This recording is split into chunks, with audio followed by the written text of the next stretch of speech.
Don't play with powers you don't understand. Lisa's grandmother scolds her for scratching a symbol into her textbook for good luck. Lisa apologizes for snooping through her things. She just wanted to know more about the old village town and the stories of witches and cannibals that were burned alive or chased out. She heard her mother say her grandmother had come across several books written in an unknown language with strange symbols. Her grandmother warns her to stay away from her books. You can attract great misfortune to yourself and others. Lisa wants to laugh but doesn't. She was just messing around and doesn't really believe in all this superstitious nonsense. No such thing as witches and cannibals, Gran. I was just hoping for a little luck on my algebra test. No harm, no foul. Her grandmother tells her the symbol she sketched was the very one she had used long ago to turn a cannibal into a gnarled, twisted swamp tree covered in putrid black ooze. It's so ridiculous, Lisa wants to burst out laughing, but she contains herself as she listens to her tale of cannibals and missing children. When her grandmother finishes her story, Lisa hugs her and kisses her soft, wrinkled forehead. Don't worry, Gran. I'm not going to turn into a swamp tree or be kidnapped by a bunch of cannibals. Lisa doesn't know if it's the symbols on her book or some kind of placebo effect, but her math scores are improving. Not as much as they should be, but still, she's passing, and passing is an improvement. Her friend Pam says it's all malarkey. There's no such thing as lucky symbols that can raise your grade. It's all smoke and mirrors, unfounded ancient superstition. Jokingly, Pam says she wants better marks too. She grabs Lisa's textbook and copies the symbol in her school agenda several times. Lisa feels a tug in her gut, and she stares at the symbols with concern. You really shouldn't do that. She yanks her textbook back from Pam. You shouldn't mess with powers you don't understand.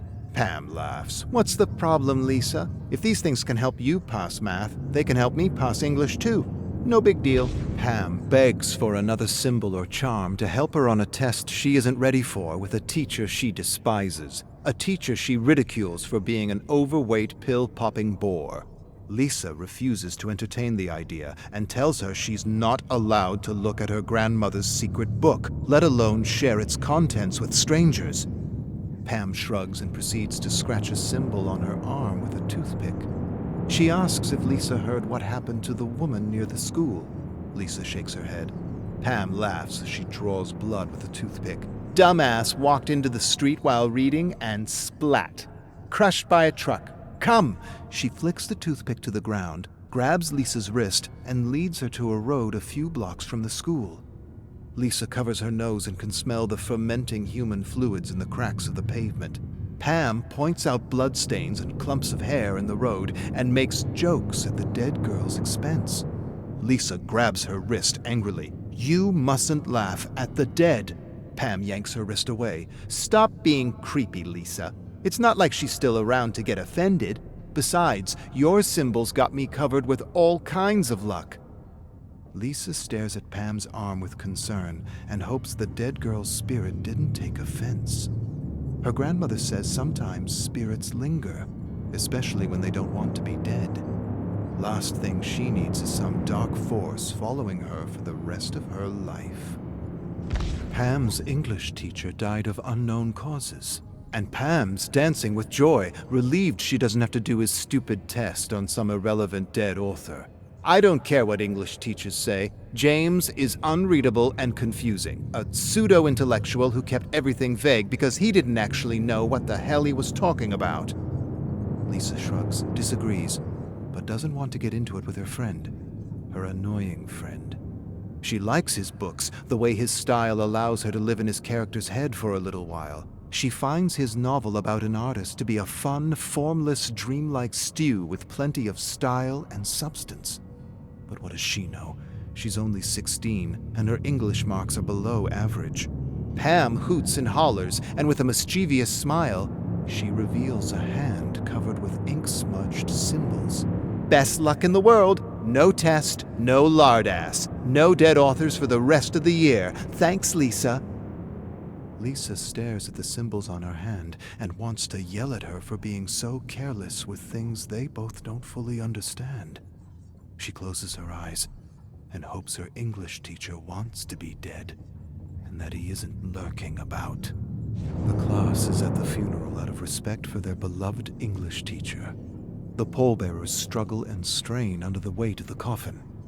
Pam leans toward Lisa and whispers how lucky she is and how unlucky the poor pallbearers are to have to lift such a heavy coffin. Imagine having to carry that lard ass to his grave. Lisa nudges Pam and tells her to quit it. As the pallbearers approach them, she feels a sudden tug in her gut. An instinct tells her to take some distance from her friend. An image of lightning striking Pam flashes through her mind. She wonders if an angry spirit could make that happen. Every muscle, organ, vessel, fried in an instant for her hubris. Pam snaps Lisa out of her thoughts with another tactless comment. Lisa hears her grandmother's voice in her head, telling her that her friend has tempted fate by laughing at someone else's misfortune, for having laughed at the dead. She doesn't really believe in all her grandmother's superstitions, and yet she inches away from her friend, staring at the darkening clouds, waiting for lightning to strike Pam down.